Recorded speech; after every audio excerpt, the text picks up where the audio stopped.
So it is about that time where the hardcore grinders and pushers are already going to be pushing into Inferno 6 this week. Everyone else will likely push next week, and then everyone who is just at Server Paragon will be at Inferno 6 the following week. But there's things you can do that are different than in the past that you can do right now to prepare for Inferno 6. I want to make sure you don't miss out this last tip, so make sure you watch this video to the very end. So first things first, obviously pushing to Inferno 6 is all about experience. So the Battle Pass just reset a couple days ago. Hopefully you are saving all of your Battle Pass experience. If you're not, go ahead and do so.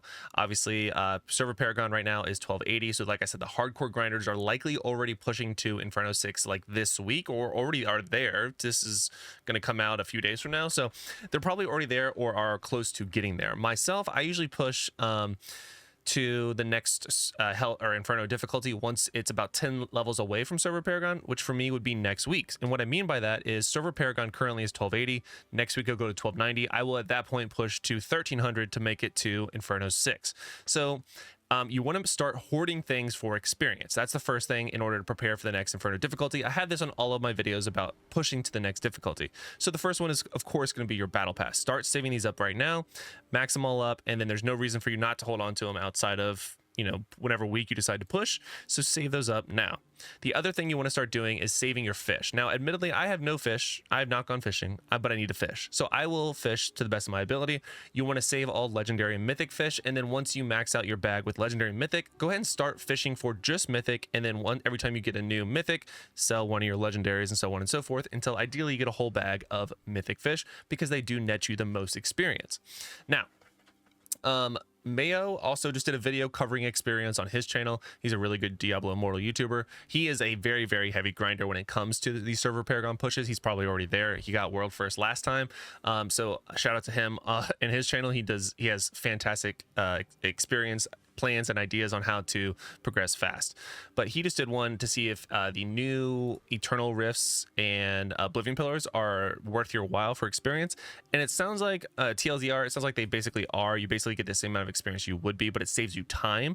And what I mean is if you were to combine your bounties into like one big one with the, you know, Hellslayer bounties, it would save you a bunch of time in the long run. So that's what I mean by that, because you're combining, instead of just doing 4, you combine them all into one. Just do one, knock it out, move on, and it gets you a chance of the Eternal Gear. Now, why would you not want to do that? I'm glad you asked. So we're going to talk about that at the end of this video. Now, you also want to make sure you're saving all of the set gear you get from this. So anytime we do a special event and you get these mysterious set items, you always want to save them until a new Inferno difficulty or Hell difficulty comes out, whichever stage of the game you're in, because this is guaranteed to get you a fast way of getting the Inferno gear or the highest set gear you can. Because keep in mind, set gear levels up with your actual difficulty level like Hell or Inferno, whereas your legendary gear levels up based off your Paragon level. So as soon as you unlock Inferno 6 and actually get to 1300 Paragon, that's when you want to go and open these, because at that point it doesn't matter how much Paragon level you have, you automatically have a chance of getting the highest amount of combat rating, which is how most people get a skyrocketing amount of set gear and combat rating once the new Inferno difficulty comes out. So in addition to this, you can also pre-farm like I've been doing, and admittedly not as much as I would like, but I have a few different, I actually got a bunch of exceptionals, believe it or not.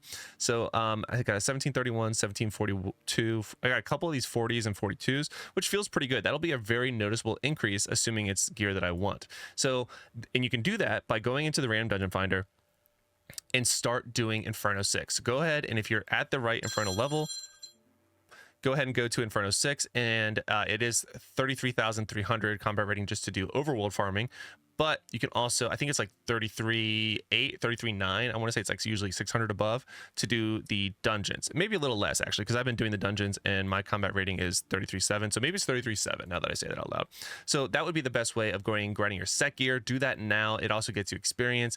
It helps you with just about everything in the game. You can get legendary gear. You can get, you know, your normal stuff, your normal gems. It just do your dungeons and spam them, so that way you can really get a jump start in your combat rating when it comes time for your Inferno difficulty jump. So we talked about experience, we talked about legendary gear, we talked about set gear.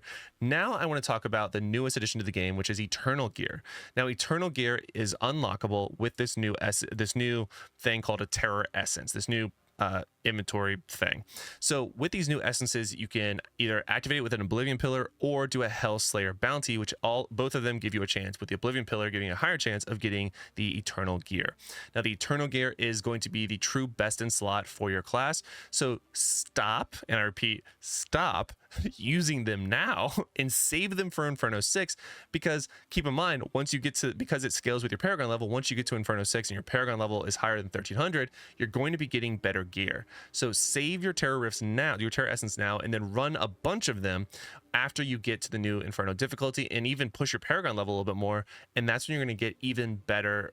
Well, if you get a chance of getting a Eternal Gear to drop, it'll be even better than what you would have gotten previously.